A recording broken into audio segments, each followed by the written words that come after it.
Welcome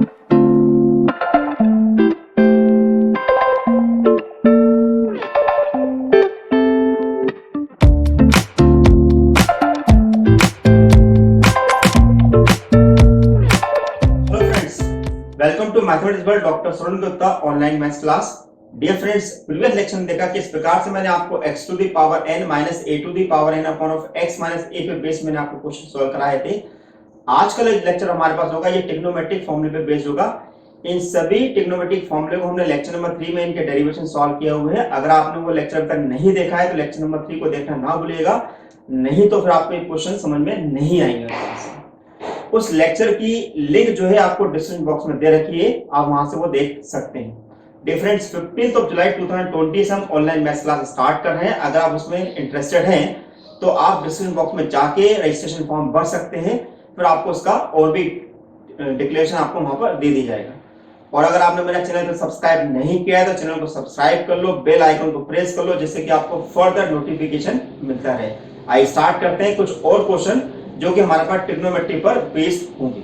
तो आइए हमारे पास पहला क्वेश्चन हमारे पास है कि limit x tend to 0 sin x into cos x upon of 3x, इसको हम sin x into cos x upon of 3x इसको हम कैसे सिंपलीफाई करेंगे। तो देखिए, हमने आपको बताया हुआ है कि अगर हमारे पास limit x tend to 0 sin x upon x होता है तो ऐसी कंडीशन में हमें वो 1 के इक्वल लिखाता है। तो हम इसी रूल को हम यहाँ पर अप्लाई करेंगे और देखेंगे किस प्रकार से इसको हम सॉल्व कर सकते हैं। अब हमने यहां पर क्या किया, सबसे पहले हमारा काम यह है कि let this is y equal to limit x tend to 0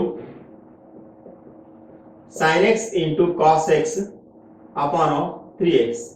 तो पहला काम हमारे पास ये कि हम साइन और cos वाले टर्म को यहां पर हम सेपरेट करेंगे। x का जो फैक्टर है वो साइन के साथ रखेंगे, cos के साथ नहीं रखेंगे।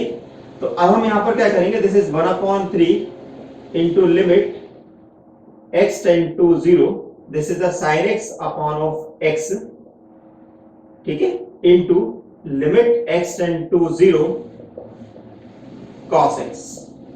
Okay, now this is 1/3 sin x upon of x जो होता है वो 1 के इक्वल होता है, जबकि limit x tend to 0 cos x जो होता है वो भी 1 के इक्वल होता है।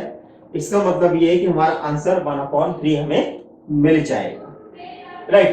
तो आप बड़ी आसानी से आपने देखा कि हमने यहाँ पर क्वेश्चन अपना सॉल्व कर लिया। आइए इसी का हम सेकंड क्वेश्चन देखें कि अगर हमारे पास क्वेश्चन लिखा होता है this is the limit x tend to π/2 and this is sec x minus tan x, और हमें इस क्वेश्चन को यहां पर सिंप्लीफाई करना है। आप देखेंगे कि अगर मैं यहां पर π/2 अगर डायरेक्ट सब्स्टिट्यूट कर देता हूं तो sec 90 जो होता है वो इंफिनिटी होता है और tan 90 भी इंफिनिटी होता है। इसका मतलब ये हुआ कि आपके पास जो केस मिलेगा वो इंफिनिटी माइनस इंफिनिटी का मिलेगा। और जैसे कि मैंने आपको बताया हुआ है कि जब भी अगर हमारे पास इनडिटरमिनेट्स फॉर्म होती है, अब आपके मन में सवाल उठ रहा होगा कि इनडिटरमिनेट्स फॉर्म किसे कहते हैं, तो आप लेक्चर नंबर 1 को देखना ना भूलिएगा, जिसमें मैंने आपको इंट्रोडक्शन ऑफ लिमिट के बारे में आपको काफी कुछ जानकारी वहां पर दी हुई है। फिर भी आप यहाँ पर आप ऐसा याद कर सकते हैं कि इनडिटरमिनेट्स फॉर्म हमारे पास वो होती है जो कि हमारे पास infinity upon infinity, 0/0, infinity minus infinity या 0 की पावर 0, इंफिनिटी की पावर इंफिनिटी की फॉर्म में हमारे पास आती है, 0 इंटू इंफिनिटी की फॉर्म में आती है। तो अभी आप ये मान के चलिए कि ये हमारे पास इनडिटरमिनेट फॉर्म में हमारे पास मिल चुका है। अब करना है क्या है हमें यहाँ पर, सबसे पहले काम हमारे पास ये कि किसी तरीके से हमें यहाँ पर 90 वाला केस यहाँ पर रिमूव करना होगा।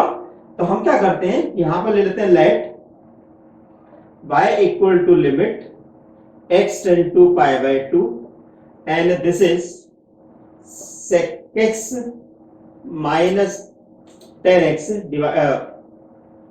इसको हम रैशनलाइज कर देते हैं, यानी कि हम sec x plus tan x हम यहां लिख देते हैं into sec x plus tan x यहां पर हम अप्लाई कर देते हैं, राइट। अब हमारे को करना है क्या है कि ऊपर देखेंगे a माइनस बी और a प्लस बी का रूल हमारे पास लग गया। इसका मतलब ये हुआ कि हमें मिलेगा y equal to this is limit x tend to π/2, okay, and sec square x minus tan square x मिल गया, नीचे हमारे पास मिल गया sec x plus tan x हमारे पास हो गया। अब sec square x minus tan square x जो होता है 1 के इक्वल होता है, तो हमने यहाँ पर लिख दिया this is the limit x tend to π/2, this is 1 upon sec x plus 10x। Okay, अब हम यहाँ पर लिमिट रख सकते हैं, क्योंकि अब हमारे पास क्या होगा कि sec 90 इंफिनिटी हमारे पास मिला हुआ है, this is infinity plus infinity and this is 1 upon infinity, और 1 अपॉन इंफिनिटी जो होता है वो 0 के इक्वल कहलाता है। तो हम इस तरीके से इस क्वेश्चन को सॉल्व कर सकते हैं। आई होप आपको अच्छी तरह समझ में आ गया होगा किस प्रकार से हमने सॉल्व किया हुआ है। आइए हमारे पास नेक्स्ट क्वेश्चन हमारे पास है, जैसे limit x tend to 0 1 minus cos x upon of x square.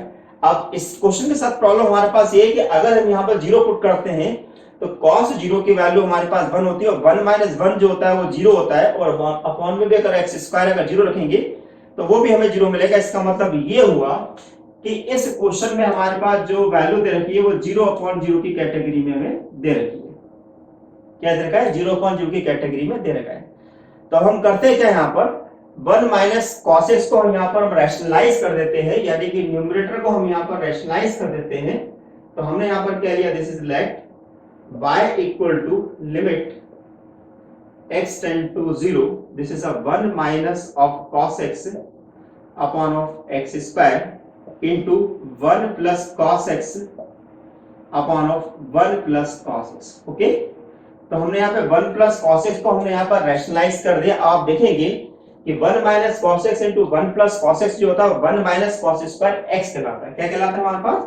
This is limit x tend to 0, this is 1 minus cos square x divided by x square 1 plus cos x। Okay, अब हम क्या करते हैं कि इसको 1 minus cos square x को हम लिख सकते हैं sin स्क्वायर x क्या लिख सकते हैं, 1 माइनस cos स्क्वायर x को हम लिख सकते हैं हम sin स्क्वायर x। तो हमने यहां पर क्या किया, this is the limit x tend to 0, this is the 1 minus cos square को लिख दिया हमने sin स्क्वायर x अपॉन में x स्क्वायर लिख दिया into limit x tend to 0 1 upon 1 plus cos x हमने लिख दिया, राइट। अब हमने यहाँ पर क्या करा, this is the limit x tend to 0, इसको हमने लिख दिया sin x upon of x का होल स्क्वायर इनटू यहाँ पर हमने लिमिट लगाई तो 1 प्लस 1 मिलेगा, क्योंकि cos 0 हमारे पास 1 होता है तो 1 प्लस 1 2 हो जाएगा हमारे पास। इसी प्रकार sin x में भी अगर ऑपरेट करेंगे तो इसको हम लिख सकते हैं, this is the limit x tend to 0 sin x upon of x का होल स्क्वायर इनटू 1 अपॉन 2। अब limit x tend to 0 sin x upon x का होल स्क्वायर लेगा तो ये वाली वैल्यू मेरे पास 1 होगी। नाउ दिस इज 1 का स्क्वायर इनटू 1 अपॉन 2, तो फाइनली आपको मिल गया 1 अपॉन 2। आपने देखा कि बड़ी आसानी से हमने अपना क्वेश्चन सॉल्व कर लिया। ध्यान ये रखना है कि जो भी हम क्वेश्चन यहाँ पे सॉल्व कर रहे हैं वो लिमिट को सॉल्व करते हुए हमें करना है, उसको हमें ब्रेक नहीं करना है। आइए मैं आपको कुछ और क्वेश्चन सॉल्व करा रहा हूं, पहले आप इनको नोट। आइए हमारे पास नेक्स्ट क्वेश्चन हमारा है, this is limit x tend to 0 tan 2x minus x upon of 3x minus sin x। अब देखिए हमारे पास क्या है कि sin के साथ tan भी हमारे पास आ गया, साथ में x का फैक्टर भी हमारे पास आ गया। तो ध्यान रहे कि लिमिट अगर हमें लगानी है tan या sin पर, तो इस बात का ध्यान रखिए कि tan x upon of x अगर होगा तो 1 के इक्वल कहलाएगा। जब लिमिट x टेंड टू 0 इस प्रकार sin x upon of x के होगा और लिमिट x टेंड टू 0 तो 1 कहलाएगा। तो अब हमारा काम यहाँ पर ये कि हम किसी तरीके से tan के नीचे हम यहाँ पर x लेके आ जाएं, और इसी प्रकार हम यहाँ पर हम 3x माइनस sin x के नीचे भी हम यहाँ पर x लेके आ जाए। तो हम सिंपल सा लॉजिक ये लगाते हैं कि न्यूमरेटर और डिनोमिनेटर दोनों में हम x का डिवाइड कर देते हैं। क्या करते हैं हम, न्यूमरेटर और डिनोमिनेटर में हम दोनों में x का डिवाइड कर देते हैं। तो सिंपल सा लॉजिक हमने यहाँ पर क्या अप्लाई किया, दिस इज द सॉल्यूशन। हमने लिया let y equal to limit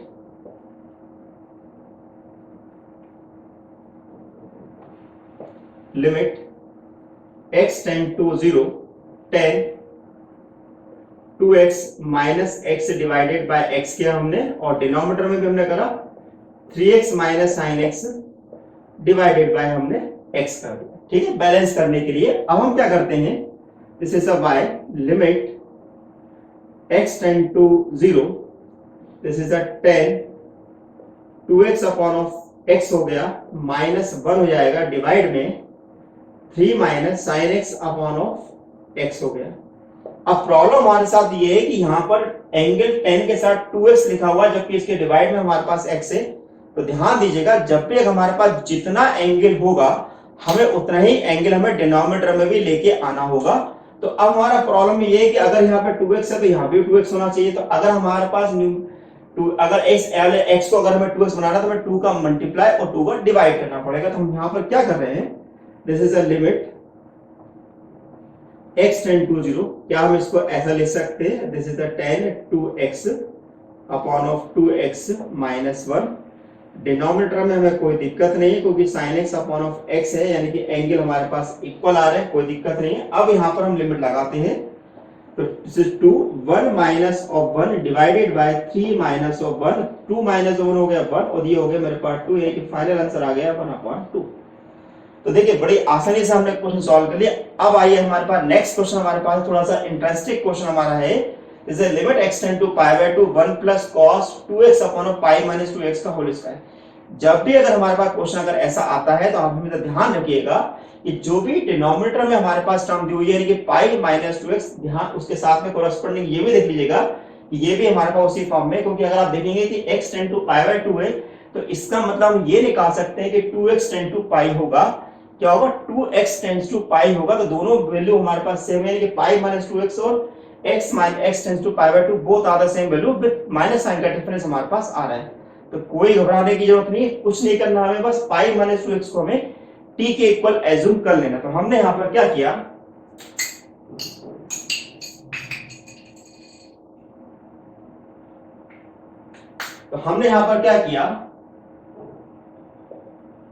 मान लिया हमने यहां पर let pi minus 2x equal to theta.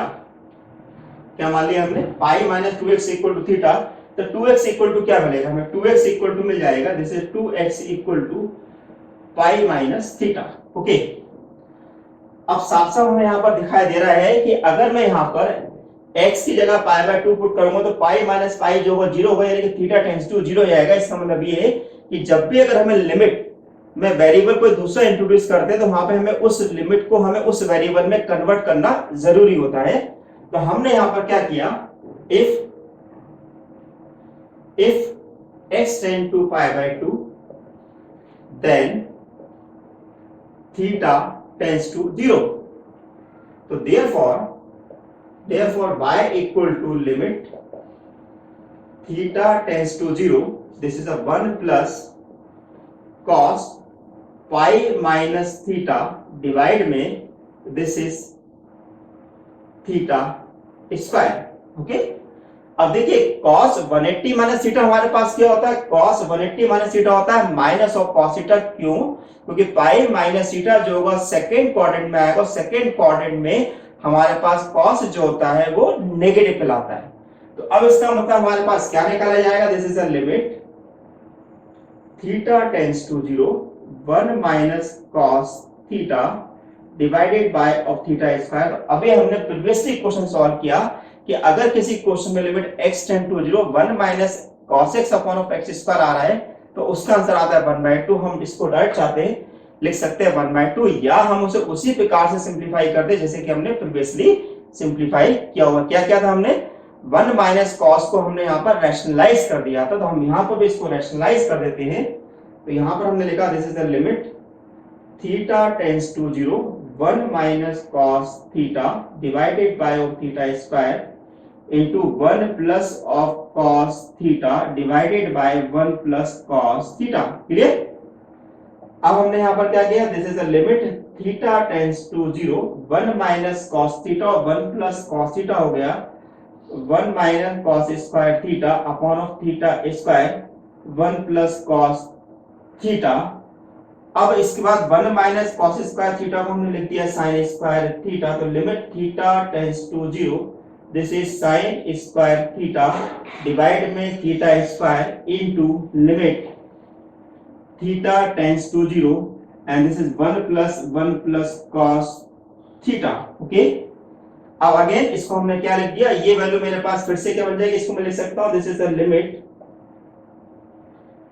Theta tends to 0 sin theta upon of theta का होल स्क्वायर इनटू ये मेरे पास हो गया 1 प्लस 1, ये मेरे पास होगा 1 का स्क्वायर इनटू 1/2 यानी कि 1/2।